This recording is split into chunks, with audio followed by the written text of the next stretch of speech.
चलोगे? कहाँ चलोगे? हाँ? घूम?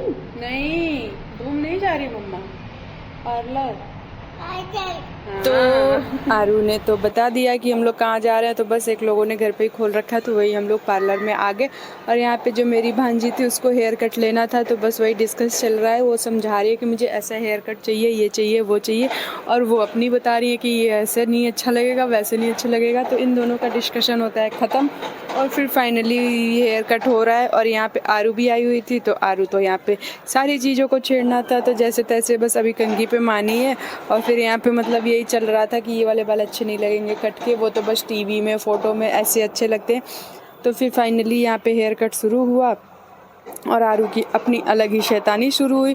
जैसे नहीं दिखाते हैं रील वील में, जो बच्चे पार्लर अगर गलती से पहुंच जाते हैं मम्मियों के साथ, तो फिर पूरे चीज़ें में फैलाना, गिराना, सब कुछ करना, तो वही वाला सीन था आरू के साथ भी। ये भी पूरी चीज़ फैलाई जा रही थी, गिरा रही थी, मतलब सब कुछ चाहिए था, उनकी लिपस्टिक, उनकी कंघी, जो जो उनके पास होता है ना, सब कुछ चाहिए था। तो फिर फाइनली यहाँ पे उसने हेयर कट करा के निकल गई आरू को लेके, और मैं यहाँ पे अपना थ्रेडिंग करवाई, और मैं भी निकली। थोड़ा सा मुझे दही लेना था, तो मैं दही लेके आई लंच के लिए।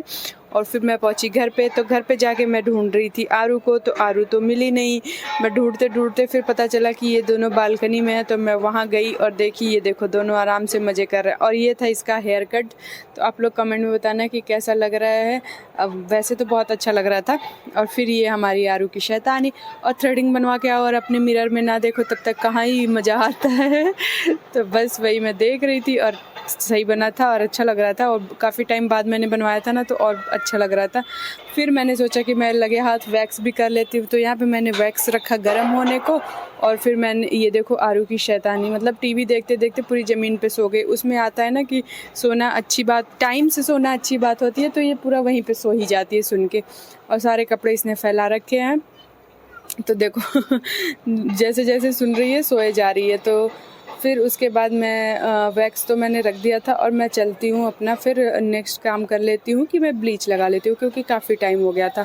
तो बस यहाँ पे मैं ब्लीच को मेल्ट कर रही, मतलब सॉरी मेल्ट नहीं, मिक्स कर रही थी, ब्लीच और एक्टिवेटर जो होता है। तो यहाँ पे सारी चीज़ों को अच्छे से मैंने मिक्स करा दोनों को, और फिर मैंने लगाया बैंड अपने बालों में, और फिर इसे मैं लगा लेती हूँ ब्लीच। तो बैंड लगाने के बाद यहाँ आप लोगों ने देखा होगा, मैंने ये मंगाया था ऑनलाइन ही, मैंने लिया है ब्रश, और ये जो मतलब बाल बांधने के लिए बैंड है जो भी है। तो फिर मैंने यहाँ पे फटाफट अपनी ब्लीच लगाई, और फिर मैंने वेट करा, और तब तक वैक्स भी मेल्ट हो जाए। यहाँ पे ना मैं बाथरूम के मिरर में देख के लगा ही रही थी, तब तक आरू आ जाती है। ऐसे नहीं आएगी जब बुलाओ। तो फिर आई और पानी का मग लेके भाग रही थी, और हमने पानी गिरा के मग पकड़ा दिया, तो गुस्से में इसने फेंक दिया। तो यहाँ पे फिर मैंने ब्लीच का हो गया था टाइम, 15 मिनट से ज़्यादा नहीं रखते ना, 15 मिनट लगभग रखते हैं। तो फिर मैं इसे साफ़ कर लेती हूँ, और साफ़ करते मुझे दिखी मेरे फेस पे एक गड़बड़। तो मेरे साथ हो गई थी थोड़ी सी गड़बड़, बट कोई बात नहीं, मैं पहले धुल लेती हूँ। और तो ये देखो मैंने शायद ना एक्टिवेटर ज़्यादा डाल दिया था, तो 2-3 जगह ऐसे पिंपल से आ गए, बट कोई बात नहीं, कल तक ये सही हो जाएंगे या शाम तक। तो बस ये रहा आज का ब्लॉग। अब मैं चलूँगी, और फिर थोड़ा सा हाथों पे लगा के मैंने क्रीम मसाज भी कर ली, जिससे थोड़ी टैनिंग ख़त्म हो गई। और उसके बाद बस ये रहा मेरा आज का ब्लॉग। तो आप लोग मेरा ब्लॉग एंजॉय करिए, और मैं चलती हूँ किचन में, और बनेगा खाना पीना नाश्ता सब कुछ। तो बाय बाय।